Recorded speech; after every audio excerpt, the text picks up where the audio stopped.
Welcome to Working for Women, the Independent Women's Forum podcast, where we are changing the conversation about women and public policy for the better. Hello, I'm Charlotte Hayes, Director of Cultural Programs at the Independent Women's Forum. Welcome to our latest Working for Women podcast. IWF Foreign Policy Fellow Claudia Rosett is here with me today.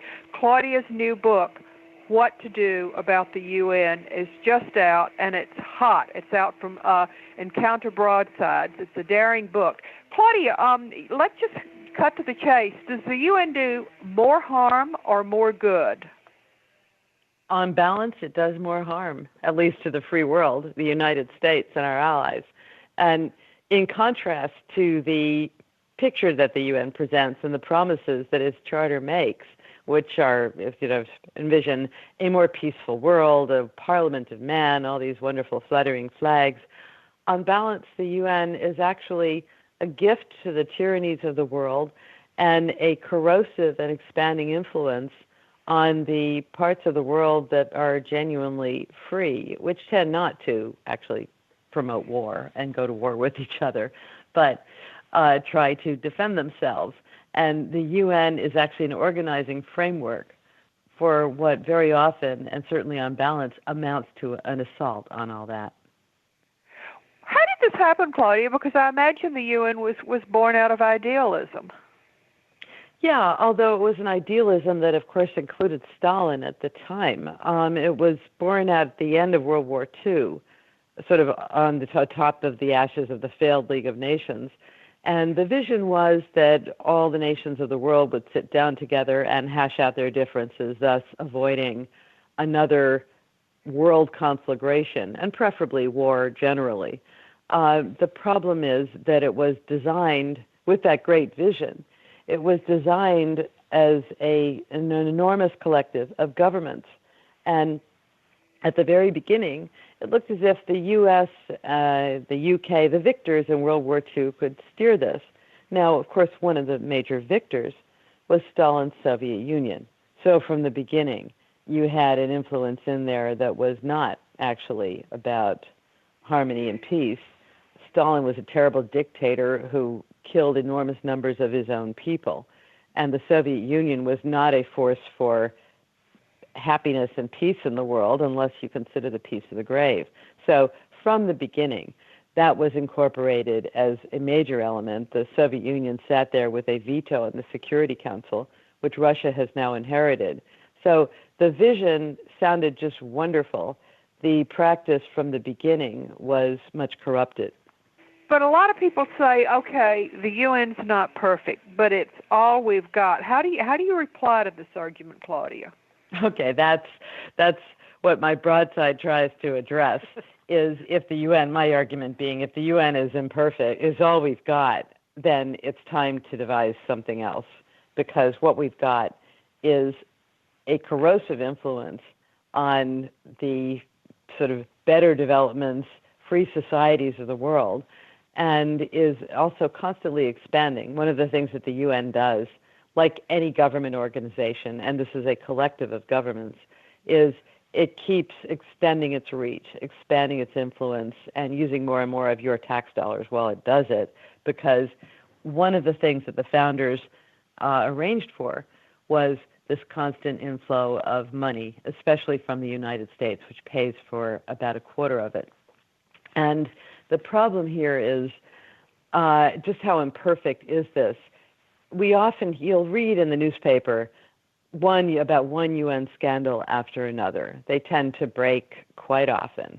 Peacekeeper rape, the bringing of cholera through incompetent management, basically, to Haiti, which didn't actually need more disasters. This was brought by UN peacekeepers.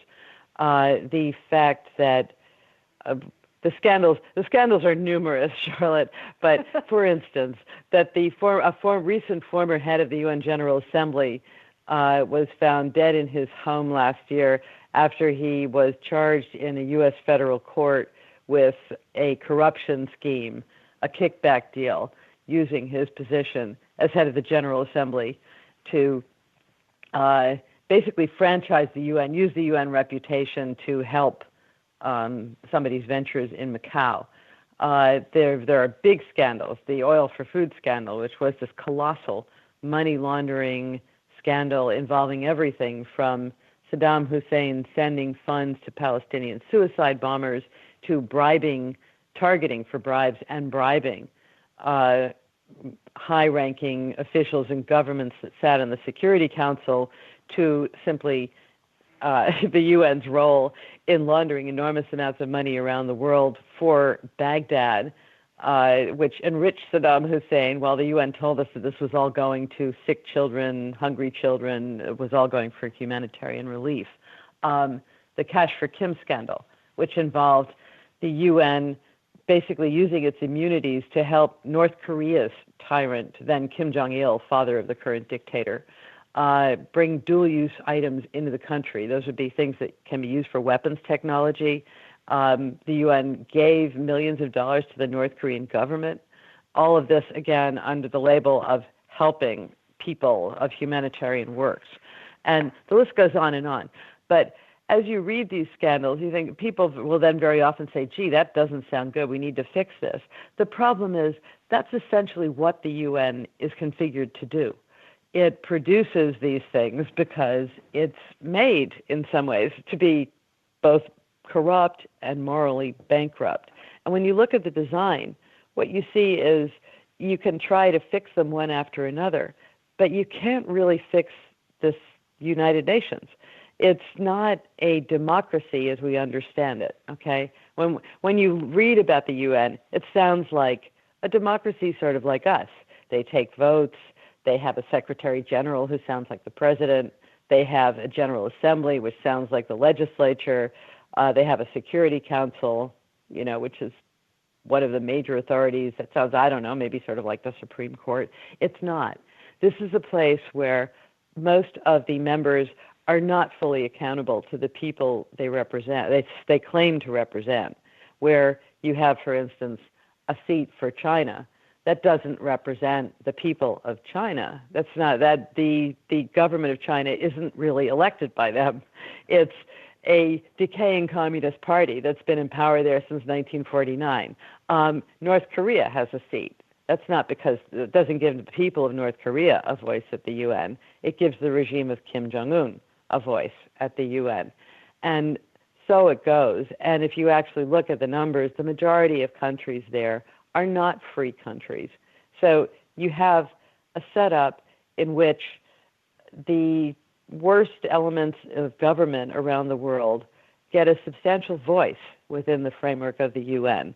The UN also provides immunities, so a great deal can be done without anyone being accountable in any way. It operates across jurisdictions, so again, very hard to bring anybody to account, very hard to make them actually disclose what's really going on in there. They're also protected by the fact that a lot of UN jargon is incredibly boring. So wading through things like, even when you can get hold of them, their internal audit reports, which they now make available, except with sort of doctored, they redact out or they keep out all sorts of details that would really tell you what's going on. It's just difficult to get a handle on, very hard to bring anybody to account. So you sort of have a system here that claims to represent the aspiration toward world justice, but is itself not subject to any particular system of justice. What you get out of this, basically, is an institution that has no real moral compass, which is going to give North Korea the same privileges as Belgium.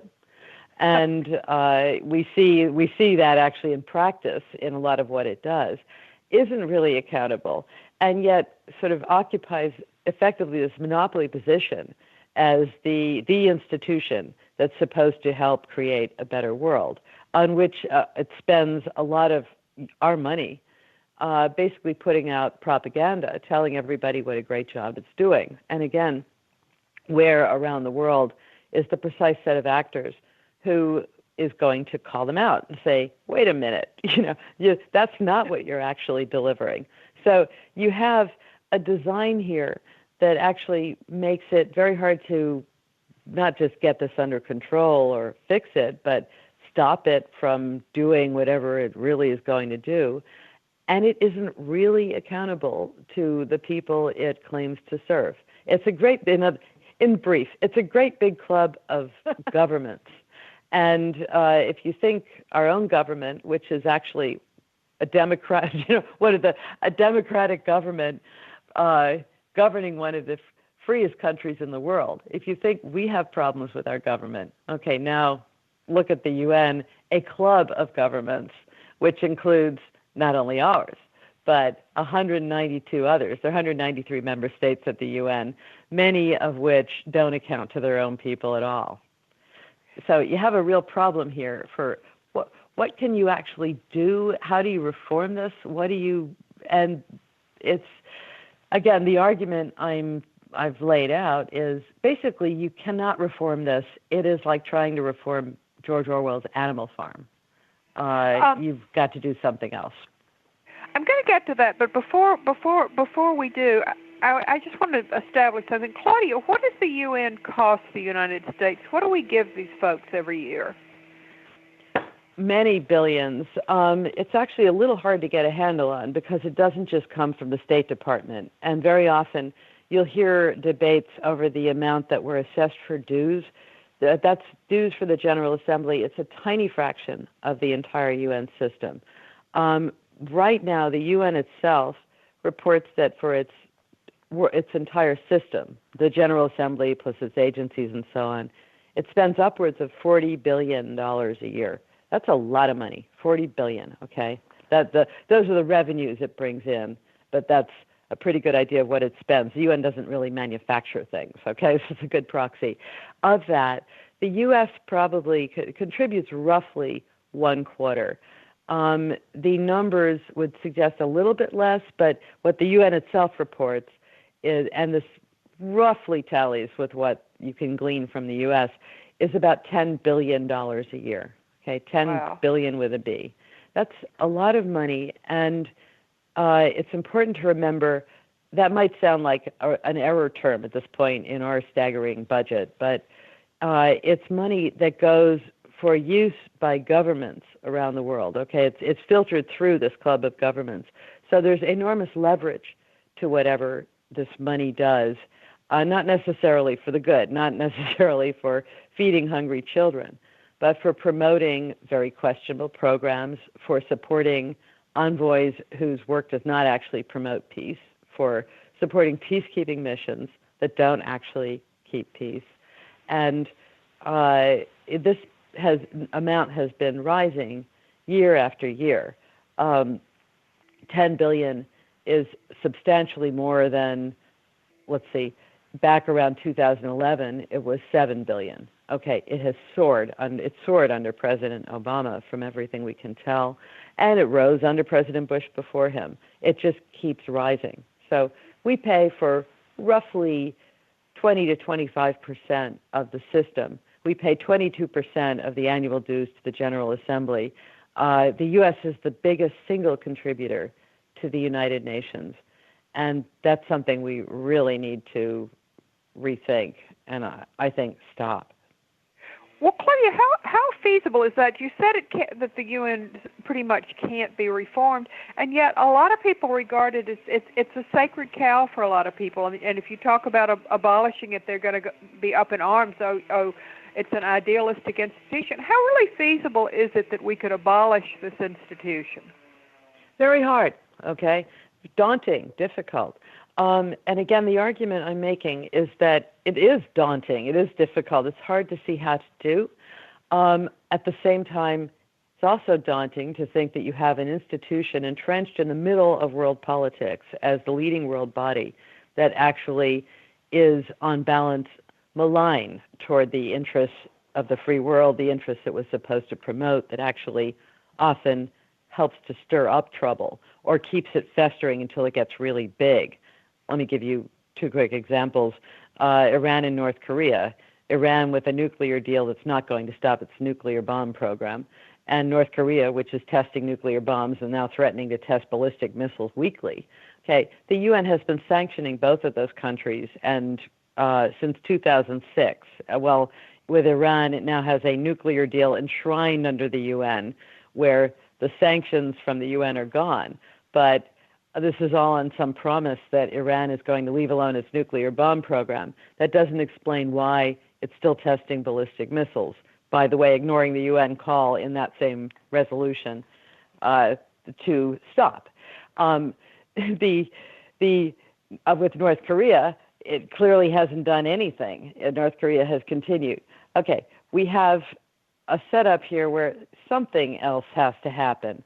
And with the United Nations, if it's leading us toward real trouble, and I think it is, it's at this point on balance, it's impelling us in the direction of much bigger conflict. What do you do? And one of the things that has jumped out at me is that nobody really does ever recommend a serious plan for how do we get out of the UN. It's got to be possible. It would take a lot of work. I think it would take a determined American president. It would take leadership and a real will to do it. And I don't think it's something you could just do overnight. You would have a mess. You'd have chaos. But one possible model, there are several possible routes. And my first recommendation, the thing I'm calling for in this booklet, is it's time for somebody to pull together real experts on how the UN works on on what is called international law, on the system of conventions and so on, and try and plot out a roadmap for how you might do this. There's talk now of, again, a sort of community of democracies. That's been tried. It didn't really get anywhere. Maybe there's some traction to be had if by trying it again. But I think that the model is the way that the approach that made the most sense with those enormous communist enterprises in the former Soviet Union and in China. What do?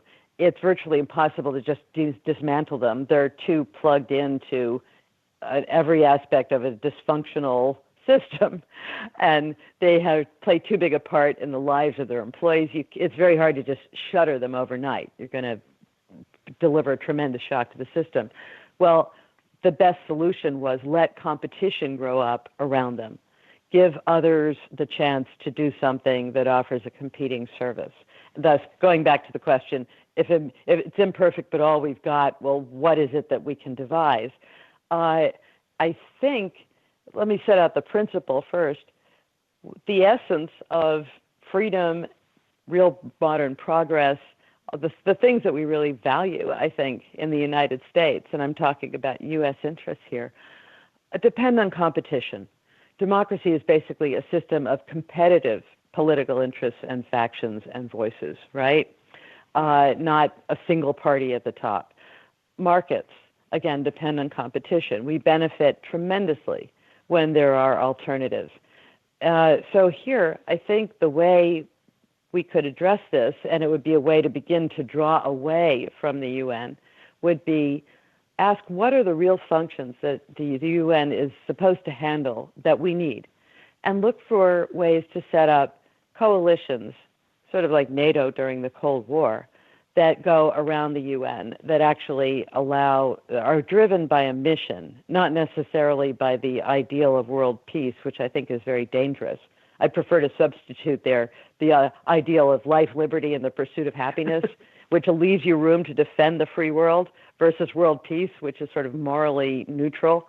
As long as nobody's fighting, that's okay by the UN, even if they're dying miserably in a place like North Korea under their own ruler. But to set up coalitions that actually try to address, what are the major things that we need to do? If we want to try and have peacekeeping missions, is it really the case that this should all be run through a General Assembly where the second largest voting bloc is currently led by Venezuela and was until recently led by Iran, and before that by Egypt, and before that by Cuba? And or would it be possible to set up a more functional coalition and say, okay, this coalition will arrange for dealing with what we used to call peacekeeping missions? And there, I think you need not have sort of a monolithic set of institution that creates as fractals all these subsidiary bodies. Again, this is the 21st century. Technology, when the UN was set up, it was a lot harder for people to communicate, and it made a lot more sense for everybody to come, sit down in one room, and try and hash things out there. At this point, the transactions cost, if you like, of being able to set up coalitions, communicate with them, sort out what we're going to do, are much, much lower. And again, it all sounds very difficult. Well, the UN is very difficult. It's just that it's entrenched. And I think if we were to say, okay, how do you actually go about doing this? Don't take it as a premise that we should debate whether to leave the UN. Take it as a starting premise that we need to find something better for the next generation. And then ask, all right, how do we do this? Claudia, this is a great interview, but I have to go back. You said something really scary in the last, in this answer just completed. You indicated that the UN itself may be impelling us in the direction of serious conflict. Can you elaborate on that? I mean, it was started to curtail conflict, but what kind of conflict could it be leading us towards? Yes, sure. What it basically does is offer legitimacy to the worst countries. In effect, it's sort of a transfer mechanism. America, we talk all the time about America's money for the UN, and that's a very big issue. Without that money, the UN would have to go elsewhere, look elsewhere. But it's possible that at least as important, and maybe even more so, effectively we transfer legitimacy. You know, the U.S., whatever people's view on a daily basis around the world, is an enormous power. And by and large, it's been a beacon to the world since the UN was founded in World War II. It's the U.S. that has really imbued the UN with this tremendous presence, gravitas, and so on. And we also host it in the middle of Midtown Manhattan. And as we discussed earlier, pour all this money into it. Meantime, you get countries that, from Russia to China to current Venezuela to North Korea to Iran to Sudan, you can go, it's a long list actually, that come to the UN. And regardless of the degree of misrule, they get a seat, they get the same privileges as any democratic state, they get a voice, they get a platform, and this actually matters not only in the way that this world business is conducted at the UN, but very often back home. This is something that they project back to their captive populations. When you see, I'm taking North Korea as an example because it's highly visible and it's clear what I'm talking about, but you can apply this to many. When a North Korean envoy comes to New York and speaks on the UN General Assembly world stage before their golden backdrop, that plays back into Pyongyang as, look, North Korea is accepted. It's an important country on the world stage. The people of the world will sit and listen and maybe even applaud, actually, which they tend to do, when he speaks. Iran's envoys routinely come and do that. It's the UN basically says, we dignify all of these presences. And what you're doing there is you're conferring legitimacy on the world's worst troublemakers. It is pretty consistent that the troubles in the world, the real threat to, if you like, world peace, but I think it might be more useful to call it world freedom. That's really what we're defending. That's what we were defending in World War II, at least in the United States. Yeah. The real threat comes from these countries. And we're not worried that France is about to attack us, whatever our differences. We are concerned right now about North Korea. We have very legitimate concerns about Russia. We have rising problems with China. And Iran is a serious problem, menace, growing danger in the Middle East. So the U.S. basically legitimizes a lot of interests very hostile to the free world, and that actually sets the stage for real conflict. If I can get a little more concrete on this, We saw a test of this under President Obama, who got into office saying, I'm going to put the UN at the center of U.S. foreign policy. It pretty much did. That was part of what leading from behind in Libya was all about. And the result has been the rise of a dramatically more dangerous world. The U.S. stepped away from its role as a leader of the free world, and what we've seen is 4 of North Korea's 5 nuclear tests were conducted during that time, and a new generation of the grandson of the founding tyrant appears to have consolidated his grip there. We saw China accelerate its island building in the South China Sea, which is, again, a turf grab that's dangerous to any world order. When you start having countries grabbing territory, you're setting the stage for a real war. We saw Russia grab Crimea from Ukraine and simply get away with it. And remember, Russia has a veto on the Security Council. So you have a sort of paralyzed UN right up front. But you also have a situation where even when the UN is able to pass resolutions, as I mentioned earlier, it's been passing sanctions resolutions on North Korea for years. They haven't really stopped anything. Part of what happens there being the UN relies on member states to police themselves. Well, in the case of a country like Syria, we see how that works. So you've got a problem there that we transfer away not only resources, but credibility, ability to act, and we let these things fester on at the UN, and what you have is sort of a rising anti-American axis there.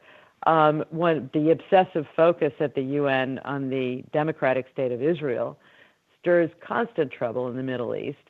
And again, the UN there is a source of potential conflict, not a solution. It keeps it on the boil. It provides a framework for it. So all these things put together give you a UN where if you set aside for a minute the propaganda that the UN itself puts out with its $100 million public information budget and more money for its agencies, again, which U.S. tax dollars substantially help pay for.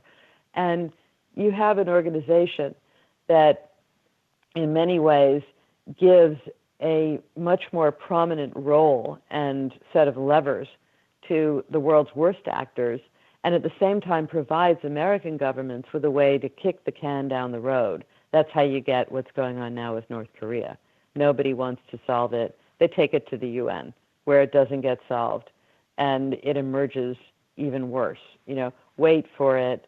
When the carnage in Syria subsides, Hezbollah is going to, despite the beefed up UN peacekeeping force there, is likely to launch its next attack on Israel. That's the reality of the UN.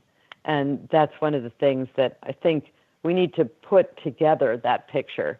And instead of thinking, well, it failed here and it failed there, but the intentions are good, say, actually, we have a mechanism here that chronically fails. And we've got to find some better way.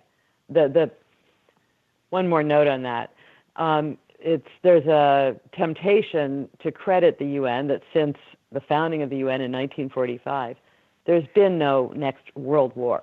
Okay, there was the Cold War, the Soviet-U.S. standoff, but there hasn't been a global conflagration like World War II. Well, I think that the UN gets credit there for something where it's actually the United States that deserves the credit. That has been the period of the Pax Americana, where it's the U.S. that has led, that stood up to the Soviet Union in the Cold War, that provided leadership since, except we get to the term of President Obama when the U.S. basically backed away, and look at the trouble that's arisen. So what you have here is the UN getting credit for something done by the U.S. in which the U.S. has been enormously hamstrung by the UN system, trying to trade behind the scenes with Russia and China to persuade them not to veto things at the Security Council, or as we saw in the case of President Obama's resolution that effectively attacked Israel at the end of last December, when the U.S. simply stood aside and didn't veto a resolution damning to one of its closest allies, Israel, and the Security Council immediately passed it. So you have a very dangerous set of mechanisms with the UN. And again, what I'm calling for is a clear-eyed look at this.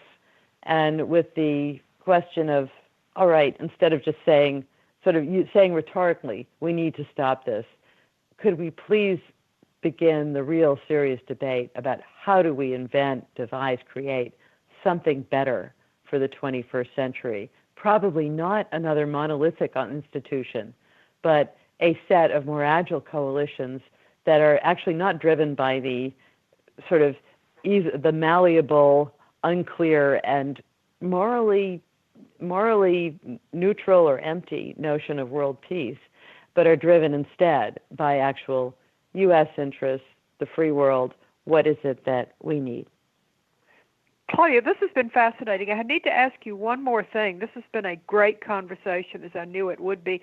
I knew you were working on a big book about the UN. You've done absolutely groundbreaking reporting on the UN. Now, this is a broadside from Encounter Broadsides. Is this the big book, or is this an interim book? How did this come about? No, this is a long form essay published in sort of a small book pamphlet form. It's these Encounter Broadsides are modeled on the Federalist Papers. I find that that's quite a goal to shoot for, but basically that's the format. And no, the bigger book goes into the story of the oil for food scandal, which the UN now denies, and why that actually shows us how the UN really functions. That was the first time that a truly major UN program has just been sort of cut wide open for the world to peer into. With the overthrow of Saddam, that was the effect on that huge UN overseas humanitarian program. Yeah, and then goes on to say, here's how what this tells us about the UN, and then here are more of the cases that show you this was not, in its problems, this was not at all unique. It was actually a template of what goes wrong with the UN. And again, here's why we need to fix things, but you can extend it out to everything from the UN's role in climate change. Whatever you think about the climate, the big question there to me is, should the UN be involved in doing anything about it? Because the UN proposal is basically state planning, which has been a disaster everywhere. The UN's role in relief generally, which it's called relief, but very often what you get is money going to the dictators who keep their countries poor, their countrymen poor, and so on. So, yeah, that's a bigger look at how things have really worked, and as the UN tries to pretend that the oil for food scandal never took place, yeah, they've removed the website for the inquiry. They stopped paying for it. I guess they found it not worthwhile. What prompted you to do this broadside, Claudia? Oh, what prompted? Well, there was for the first time a chance in years, a chance that something might be done at the UN. When President Trump won the election, he had been saying things very critical of the UN, asking, does it really do any good, saying it's useless. And I thought, well, actually, the problem isn't that it's useless, but that it's dangerous. I had a conversation with the publisher of Encounter Books, Roger Kimball, what to do, because it seemed a good moment to publish something that addressed right away what is the basic problem with the UN, what is it that we need to start doing, what is the debate we seriously need to have. And that's what Encounter Broadsides are for. It's a way of quickly getting out something that's long enough to really make the case, and at the same time short enough to be read in one sitting and quickly turned around, which is what we did. So this is now out under the title What to Do About the UN, Encounter Broadside number 50. And what I'm hoping is that it will help prompt a real debate. If I might, Charlotte, the model I have in mind here is in the film Apollo 13, when something goes desperately wrong with a mission to the moon based on the real story. In the film, there's a moment when the astronauts in space are being overwhelmed by carbon monoxide, and the ground crew in Houston has to come up with a way to jury rig what the astronauts have on board So their carbon monoxide scrubbers will start working again. And they don't have much time to do it. They dump out on a table everything available to the astronauts, and they just say, this is exactly what you've got to work with. Now figure out a solution. And they go to work. And it seems impossible when they begin. And by the time they're done, they've figured out an answer. And again, it has to be possible. It's daunting, and all the incentives are for nobody to try to do it, because for any individual, it's too big a thing to try to reform the UN, to try to go around the UN, supplant the UN, devise something else. We default to the idea of trying to reform it. And what I'm saying, and what one of the things that we were trying to get at quickly is, you can try to reform the UN, you will not succeed. It will defeat you. You can do a few things here and there, but we have in our hands a bigger problem. And if the idea is really to serve future generations, we have to look at how can we address that. So that was the idea. And there is much more to be said about the UN, but this broadside is an attempt to put in one place, in one easily readable pamphlet, the case for really looking for a plan for how do we replace the UN, whether we go around it, go over it, defund it first, find some way to set up coalitions that do something else. But some real debate needs to begin. And this is an attempt to say that's what we need right now. We need it certainly more than the UN would like us to think, but we need it more than it might appear. And I've tried to lay out the reasons why. Claudia, congratulations. You're getting all sorts of attention on this, so I'm really grateful that you could come and talk to us this morning. It's been a fascinating conversation. Thank you, Claudia, and thank you, everyone who's tuned in. If you enjoyed listening to this podcast, please give it a thumbs up, share it on social media, or stop by iwf.org for similar content.